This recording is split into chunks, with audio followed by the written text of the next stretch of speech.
we gather to praise and worship God every Sunday. Everything was almost perfectly fine until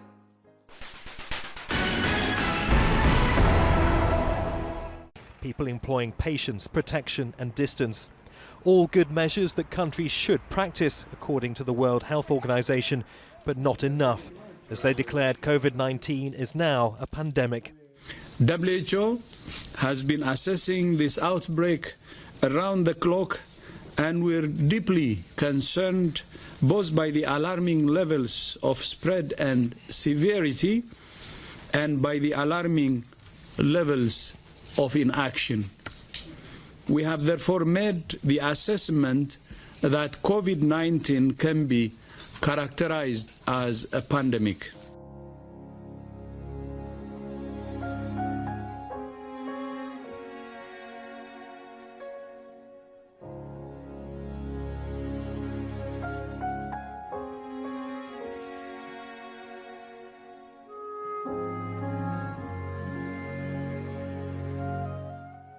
You shall not be afraid of the terror by night, nor of the arrow that flies by day, nor of the pestilence that walks in darkness, nor of the destruction that lay waste at noonday.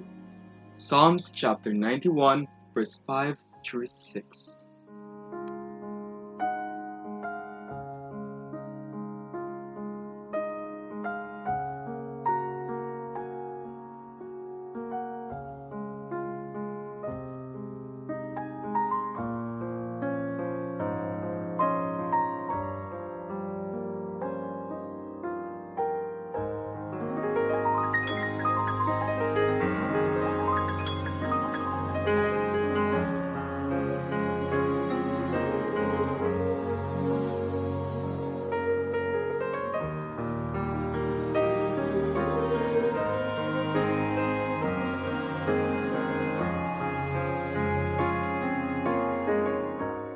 For I was hungry, and you gave me food.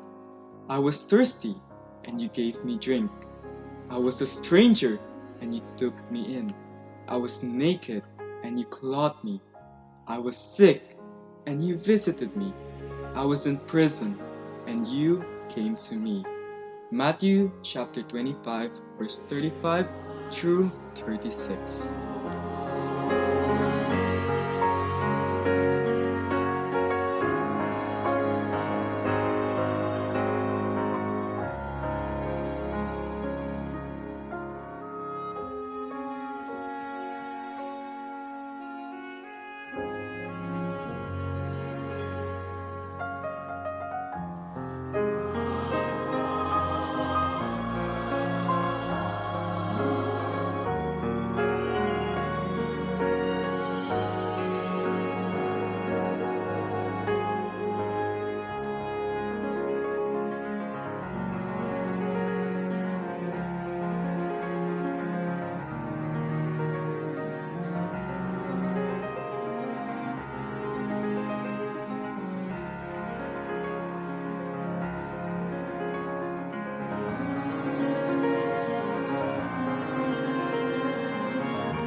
Hi, brothers and sisters of Sharjah, Ajman and Umal Queen churches.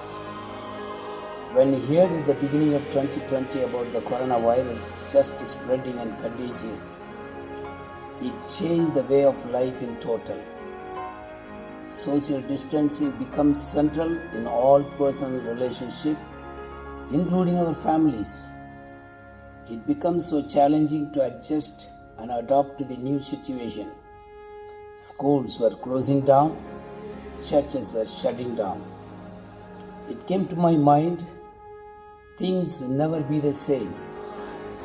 Our church families experienced a new and sudden situation that forced them to stay in their home for a longer period.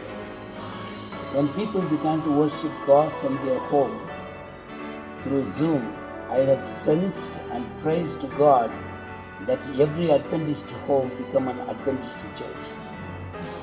The message I would like to share to the church: remember, every dark cloud has a silver lining.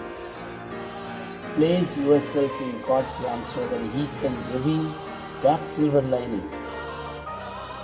Feel His presence of God in all that is happening. Yes, it is true. Thousands have been contracting this terrible coronavirus, including new variant. God is asking you to connect Him through Bible study, prayer, and share with others. Even in this situation, we are under His wings. I believe Jesus is coming soon, and He wants this to be a wake-up call. God bless you.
The SARS-CoV-2 struck the world like a thief in the night in the last quarter of 2019 and brought widespread terror to humanity for more than a year.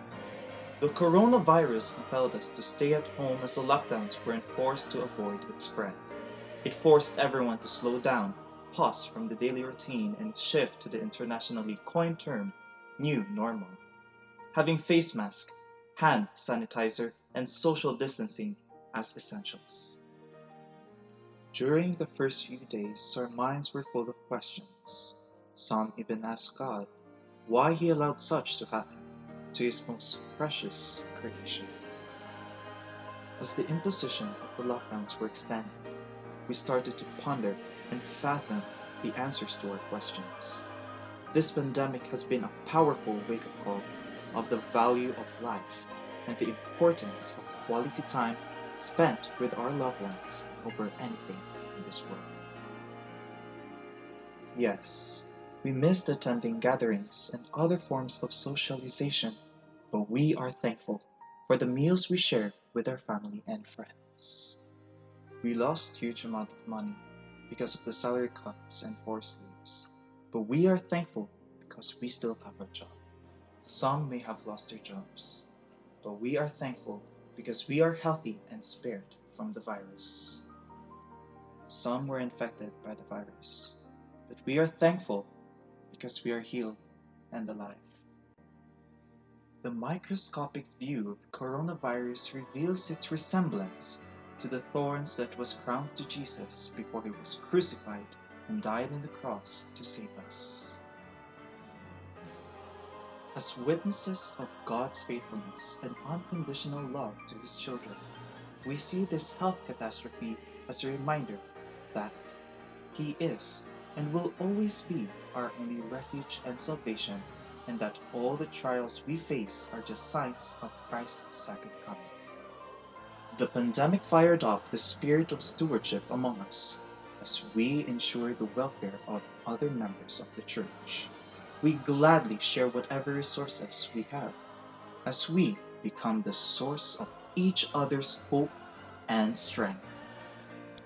Together, we brave to continue our mission and proclaim His holy name amid the threats of the pandemic. And now, we offer praises and thanksgiving as we stood triumphant in this once-in-a-lifetime test of faith.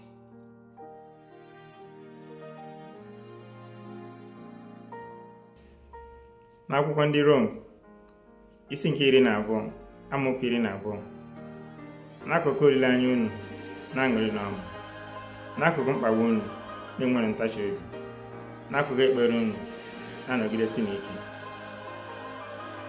റോമർക്കെഴുതിയ ലേഖനം 12-ാം അധ്യായം 12-ാം വാക്യം. ആശയിൽ സന്തോഷിപ്പിൻ, കഷ്ടതയിൽ സഹിഷ്ണുത കാണിപ്പിൻ, പ്രാർത്ഥനയിൽ ഉച്ചരിപ്പിൻ.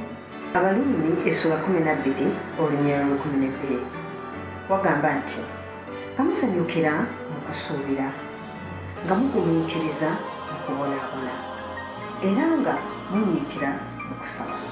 Mukama awe ekyandikibwa omukisa. Amiina. Mga galak sa pag-asa, magmatiisin sa kapighatian, magmatyagain sa pananalangin. Rejoice in hope, be patient in tribulation, be constant in prayer. Romans chapter 12, verse 12.